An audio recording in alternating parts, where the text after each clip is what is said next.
আমি ডক্টর রিমা দাস মল্লিক, আর আমার 15 বছরের অভিজ্ঞতা নিয়ে আমি এখন খুলেছি clinic Illumis aesthetic clinic Kolkata. Quest মলের ঠিক অপোজিটে বাটার শোরুমের উপরে একতলায় আছে আপনাদের শহরে ইলুমিস অ্যাস্থেটিক ক্লিনিক। আর এই ক্লিনিক এখন 6 মাস হতে চলেছে অ্যান্ড আমরা খুব সাকসেসফুলি আমরা ট্রিটমেন্ট করছি, পুরো কলকাতাকে সুন্দর করছি। আপনাদের যদি পুজোর আগে খুব ভালো গ্রোথ দরকার ক্লিনিকে আসুন। আজকে আমাদের এখানে এসছেন অ্যাক্ট্রেস দোলন রয় আর আমাদের ফ্যাশন ডিজাইনার ইরানি মিত্র। ওনারা খুব হ্যাপি ট্রিটমেন্ট করে, তাই আজকে আমরা এই স্পেশাল ইভেন্টটা রেখেছি ওনাদের জন্য। অ্যাকচুয়ালি ওই বললাম একটু প্ল্যানিং থাকে, কেন তাহলে আজকে এর জন্য কারণ একদম দিনটা এভাবে সেট করা। নমস্কার, আমি ডিজাইনার ইরানি মিত্র।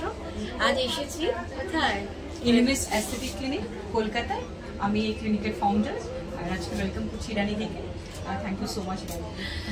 আমি এসেছি কীভাবে জান, অ্যাক্ট্রেস দোলন আমাকে ইনভাইট করেছিলেন লাস্ট মান্থে। তো আমি না সেদিন আমার একটা শ্যুট ছিল, তো আমি কিছুতেই ওই টাইমটাতে আসতে পারিনি, আমার খুব কষ্ট হয়েছে।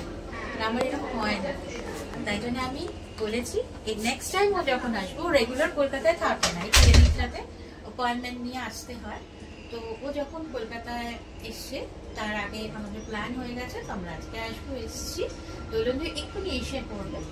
আর যেটা হচ্ছে যে আমার ভীষণই আনন্দ হচ্ছে যে আমার একটা ছোট বোন এখানে করছে।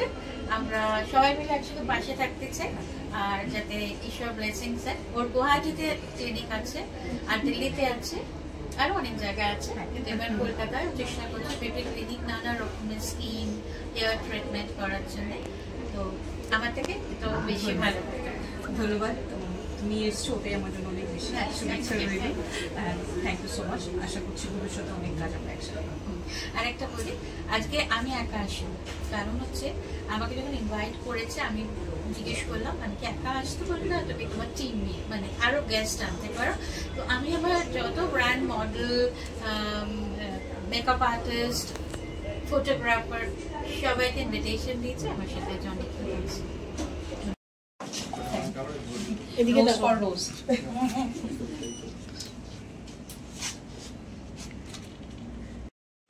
থ্যাংক ইউ সো মাচ, সবাই বের করে এসছো।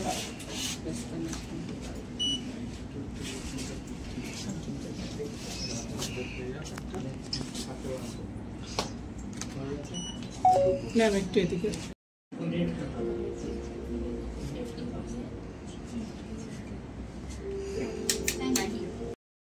মানে আমাদের এই ব্যাপারগুলো সাধারণত গোপনে রাখাই হয়, কিন্তু আমি এত ভালো এখান থেকে সার্ভিস পেয়েছি, সেই কারণে আমি বললাম যে না, এটা আরো সকলে পাওয়া উচিত, আর তোমার কথাও লোকের জানা উচিত।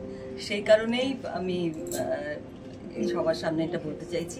আর আরেকজন হচ্ছে আমার আরেক প্রিয় মানুষ ইরানি দিক। প্রচুর মডেল আছে যারা নাকি নির্মাণ ম্যামের কাছে আসলে তারা আরো সুন্দর হয়েছে। এবং তোমার অভিনয়ের জন্য তো নিয়মিত তো মেকআপ করতেই হয় আর কি, আর সেখান থেকে এই যে প্রসেসটা বা এই যে মানে যে এই যে নতুনত্ব যে ব্যাপারটা হোক বা যে এই যে এই ব্যাপারটা তোমার কেমন?